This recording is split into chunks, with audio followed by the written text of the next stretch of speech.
Sejarah merupakan perjalanan panjang bagi kehidupan manusia.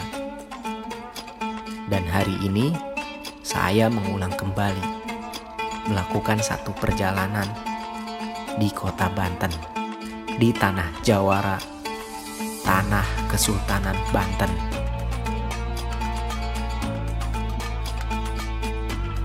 Di sini berdiri masjid yang mempunyai sejarah kuat bagi rakyat Banten. Tanah yang menjadi kebanggaan serta saksi perjuangan. Selamat datang di Masjid Agung Banten.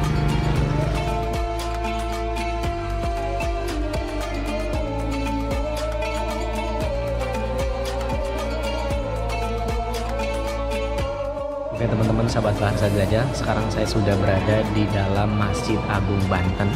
Dan tadi saya sempat mengamati di dalam masjid ini itu tiangnya terbuat dari kayu. Dan saya sempat hitung itu jumlahnya ada 24. Mungkin itu sebagai penanda bahwa manusia hidup 24 jam dalam satu hari.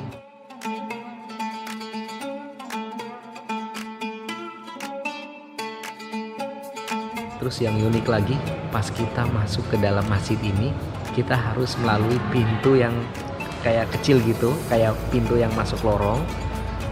Terus kita badannya, kalau mungkin yang badannya tinggi harus membungkuk. Terus pas masuk ke dalam itu, wah kelihatan megah dan besar banget. Keren banget, Masya Allah, saya kagum.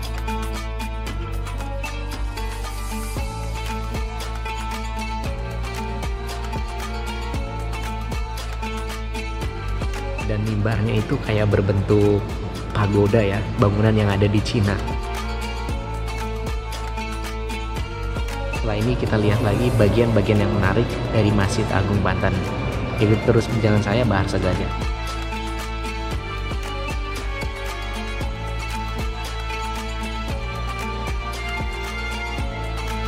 Teman-teman sahabat Bahasa Gajah, tadi kita udah mengamati suasana di dalam Masjid Agung Banten.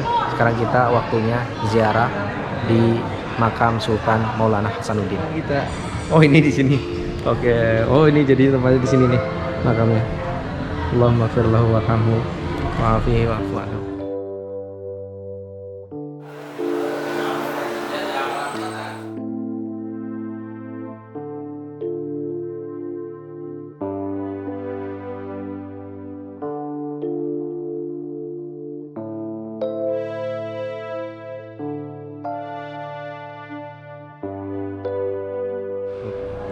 Pak, harganya berapa silsilahnya Pak? Rp5.000. 2.000 ya? Oh jadi ini silsilah Sultan Maulana Hasanuddin atau Sultan Ageng Tirtayaksa? Terus ada di sini. Semuanya ya? Semuanya. Komplit ya? Ya komplit. Oh silsilah Sultan Banten. Ya dilihat dulu tadi. Oh gitu. Oke. Saya lihat dulu ya. Ya lihat dulu. Jadi pas tadi saya bingung nyari makam atau makbarah Sultan Tirtayaksa.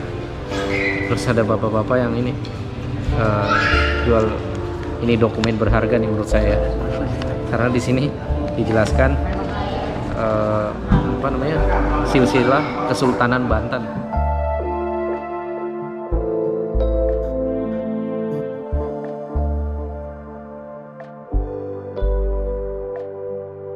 Sekarang kita ada di luar. Tadi kita sempat mengunjungi Sultan Maulana Hasanuddin. Terus kita nggak bisa masuk ke dalam makam itu ya udah, karena makam itu terdapat di satu ruangan ya. Jadi kita mungkin bisa mengunjungi di bagian luar aja, kita berdoa di situ atau mengamati makam Sultan Maulana Hasanuddin di sekitar itu.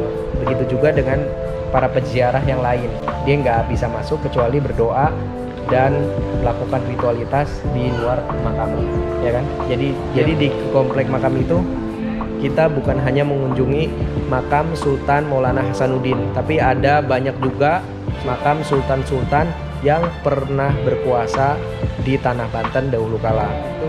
Dan ketika kita mengunjungi makam, itu merupakan madrasah kita, itu merupakan sekolah kita, bahwa kullu nafsin dha'iqatul maut, bahwa setiap yang bernyawa, setiap yang mempunyai jiwa pasti akan merasakan kematian. Begitu juga dengan kita sebagai manusia, tinggal menunggu, menghitung hari.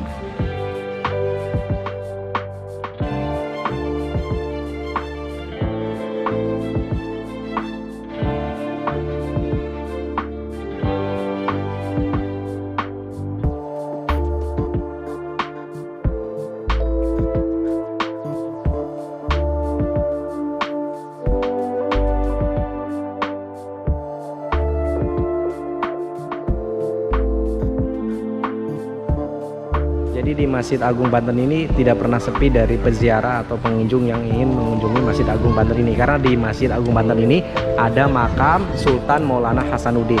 Itu menjadi salah satu ikon menarik bagi para pelancong atau pengunjung yang mau mengunjungi Masjid Agung Banten ini. Gitu. Terutama saya nih, Ul.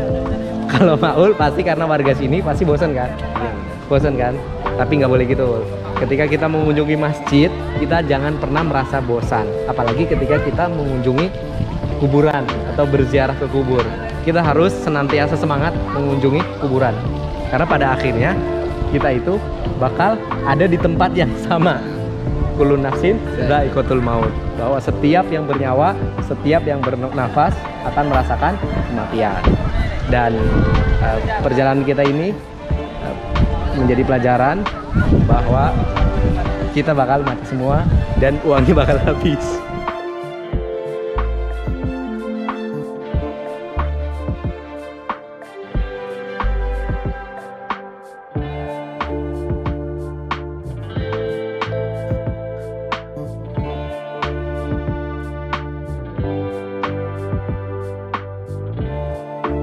Jadi teman-teman sahabat Bahasa Jelajah, yang paling menarik juga ini menara ini nih. Ini menara ini nih. Ini juga jadi ikon penting di Masjid Agung Banten ini karena dulu menara ini dijadikan tempat penyimpanan senjata, Ul. Terus juga dijadikan menara pantau. Jadi kita bisa melihat aktivitas masyarakat yang berlalu lalang di bawah gitu. Karena jarak menara ini ke pantai itu kurang lebih 1,5 km. Jadi kalau zaman dulu kalau kita naik ke atas itu aktivitas masyarakat di laut itu pasti kelihatan gitu.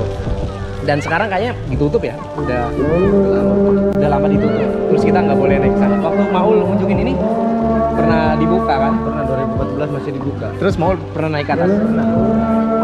Terus gimana suasananya di bawah? Pokoknya tanah Banten ini kelihatan semua. Kelihatan semua. Serius. Sebuah tanahnya.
Oke teman-teman sahabat Bahasa Jelajah, ini mungkin menjadi akhir dari perjalanan kita mengunjungi Masjid Agung Banten.